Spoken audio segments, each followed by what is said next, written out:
Did you know that only 40% of women realize that they're pregnant at 4 weeks, which is the crucial period of which fetal organs begin to develop?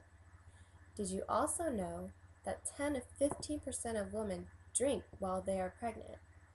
Studies have shown about 0.2 to 1.5 out of 1,000 live births result in a child with FAS. FAS stands for fetal alcohol syndrome, which is the most common form of mental retardation that could be easily prevented.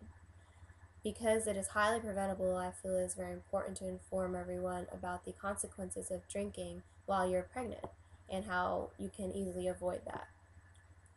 Today we're going to talk about the different signs and symptoms of a child with FAS, what is the cause and how it is diagnosed, and how FAS can be prevented and treated. So the most common form of characteristic is the facial features.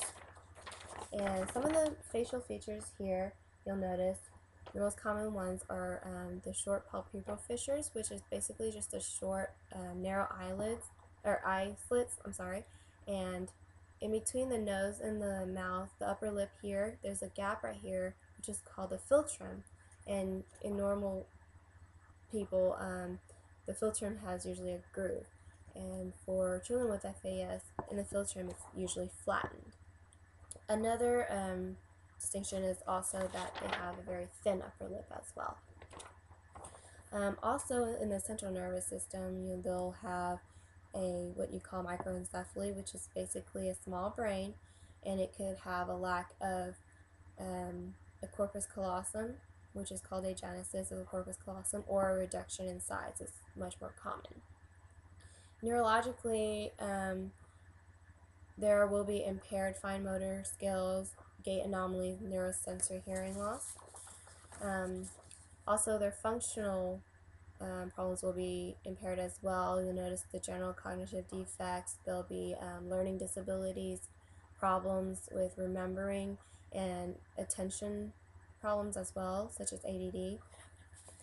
Another characteristic is growth deficiency, and is usually measured at the time of birth. There's a small head circumference, low birth weight, and low height as well, more than average, below average height as well, and usually it falls underneath the 25th percentile. So what causes FAS? We already talked about how alcohol affects the growth of a child. When alcohol is consumed by the mother, it travels through the bloodstream and then eventually crosses the placental barrier between the mother and child, and then to the child itself. And the fetus will, it can affect the fetus by the development of the growing fetus. This can stunt the growth in the facial features of the baby. It could damage cells, any neurons, and brain structures, which causes physical and or behavioral problems later in life. So a few criteria must be met in order to be diagnosed with having FAS. You must have the unique facial features, you must have a damaged central nervous system, and the growth deficiency must be present. And it's usually diagnosed in two different categories, which is confirmed and unknown exposure. There's high risk exposure, some risk exposure, and then there's also the unknown exposure as well.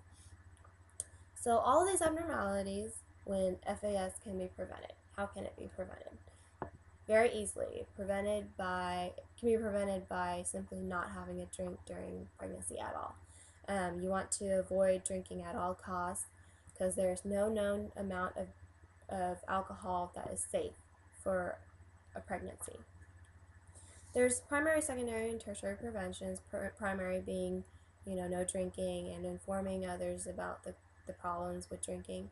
And other preventions are screenings and intervention type prevention programs, and more programs that are designed for specifically children with FAS. So keep in mind that almost half pregnancies in the U.S.